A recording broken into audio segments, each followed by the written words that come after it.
पुलवामा से पीडीपी विधायक वहीद परा ने तनवीर सादिक पर हमला बोलते हुए कहा कि सरकारी जमीन पर रह रहे लोगों को मालिकाना हक देने वाला बिल पहले खारिज किया गया, अब उसे लाने की बात की जा रही है। उन्होंने कहा कि असली मसला गरीबों की परेशानियां हैं जो सालों से नाजुल, चरागा या जंगलात की जमीन पर रह रहे हैं और उन्हें हक मिलना चाहिए। लैंड ग्रैबर का इल्ज़ाम गलत है, असल में बड़ी ज़मीनें असरदार लोगों के पास है।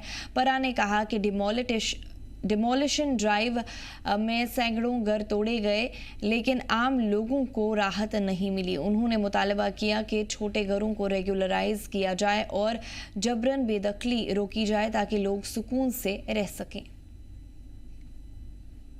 देखिए, 5 अगस्त के बाद सबसे बड़ा मसला जो जम्मू कश्मीर में है वो ज़मीन का ही है और लोगों के जो खदशे है कि घास चराई में, स्टेट लैंड में या नज़ूल में, कस्टोडियन या फॉरेस्ट लैंड्स में जो लोग रहते हैं जम्मू में, कश्मीर में, पीर पंजाल में, चिनाब वैली में, लोगों में काफ़ी खदशे है कि उनको अपने मकानों से, ज़मीनों से निकाला ना जाए।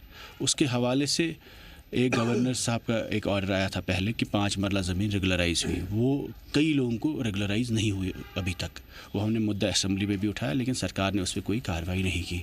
उसके बाद जो पीडीपी की तरफ से बिल आया उसमें गर्ज यही था कि जो 20 साल से ज़्यादा किसी भी जगह रह रहे हैं कश्मीर के लोग, जो स्टेट सब्जेक्ट्स हैं जम्मू कश्मीर के लोग, जो उनकी बड़ी ज़मीनें नहीं, उनकी मकान की ज़मीनें हुकूमत रेगुलराइज करे कि 5 मरला 10 मरला ज़मीन पे जहाँ जिसमें घर बने हैं उन मकान की ज़मीन को मालिकाना हुकूक मिले।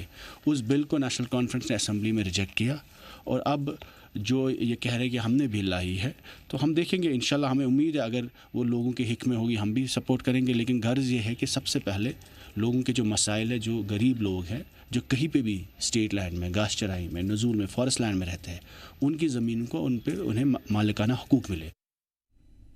तफसीलात के लिए हमारे साथ हमारे नुमाइंदे श्रीनगर से आकिब डार जुड़ चुके हैं। आकिब, जानना चाहेंगे तनवीर सादिक ने जम्मू और कश्मीर असेंबली सेशन में कौन सा कानूनी तजावीज़ पेश करने का इरादा रखा है? वहीं पे 2025 लैंड ग्रांट्स बिल का क्या कुछ मकसद है?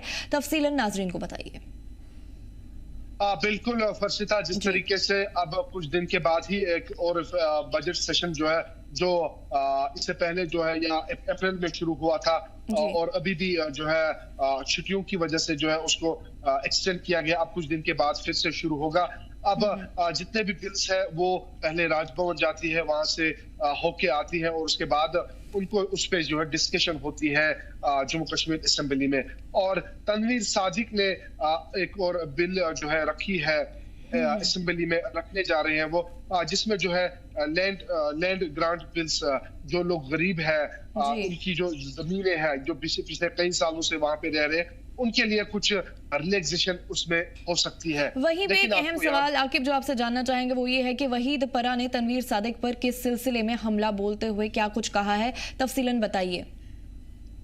बिल्कुल, जिस तरीके से जो नेशनल कॉन्फ्रेंस के जो स्पोक्स पर्सन और एमएलए जदीबल तनवीर सादिक ने रिमार्क्स किए हैं पीडीपी पे, क्योंकि पीडीपी ने पहले लैंड ग्रांट्स बिल लाई थी और उसके बाद आज जो है तनवीर सादिक ने बिल रखी थी। अब वहीद परा कह रहे हैं कि हमने जो बिल रखी थी उसमें क्या खोताई थी। अगर अब नेशनल कॉन्फ्रेंस बिल ला रहा है हम उसको सपोर्ट करेंगे, पहले देखेंगे हम कि बिल में क्या है, क्या अपनों के लिए कोई फायदा तो नहीं है। हालांकि तनवीर सादिक ने कहा कि पीडीपी ने जो बिल लाई थी उसमें खालिस पीडीपी अपने लोगों के लिए बेनिफिट देना चाहती थी, लेकिन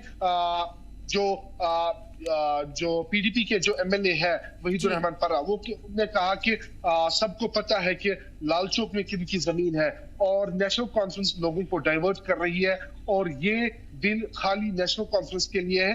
अगर इसमें कुछ अवाम के लिए बेहतर होगा तो पीडीपी उसमें जरूर शमूलियत करेगी और पीडीपी उनको उसमें सपोर्ट करेगी। जी आकिब डार, हमारे साथ जुड़ने के लिए और तफसीलात फराहम करने के लिए आपका बहुत बहुत शुक्रिया।